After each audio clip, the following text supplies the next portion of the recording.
বসন্ত নয়, আমার দরজায় প্রথম কড়া নেড়েছিল অবহেলা।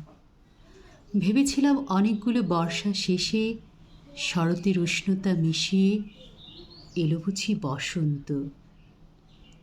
দরজা খুলে দেখি আমাকে ভালোবেসে এসেছে অবহেলা।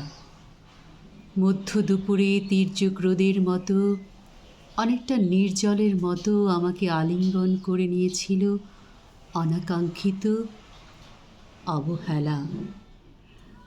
আমি চারপাশে তাকিয়ে দেখেছিলাম আমার দিনদশায় কারো করুণা বা আরতি পেখম ছড়িয়ে আছে কিনা।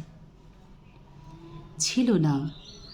বৃষ্টিহীন জনপদে খড়খড়ে রোদ যেমন দস্যুর মতো অদমনীয়, তেমনি অবহেলাও আমাকে আগলে রেখেছিল নির্মহ, নিঃসংকুচিত। আমি অবহেলাকে পিছনে ফেলে একবার দৌড় দিয়ে এগিয়ে গিয়েছিলাম। তখন দেখি আমার সামনে কালহাস্যে দাঁড়িয়েছে উপেক্ষা। উপেক্ষার সঙ্গেও একবার কানামাছি খেলে এগিয়ে গিয়েছিলাম তোমাদের কোলাহল মুখর আনন্দ সভায়। কি মিলেছিল? ঠোঁট উল্টানো ভৎসনা আর অভিশপ্ত অনুরার মতো এক তাল অবজ্ঞা। তাও সয়ে গিয়েছিলাম একটা সময়।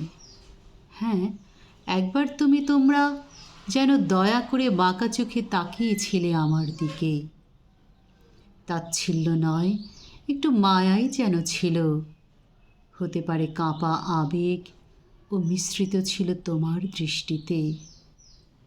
ওইটুকু আমার যা চাওয়া। আমি ঝরে যাওয়া পাতা, তুমি ছিলে আকস্মিক দমকা হাওয়া।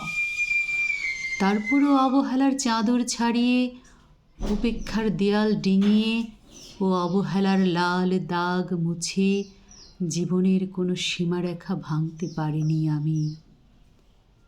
এ কথা শুধু জানে অন্তর্যামী।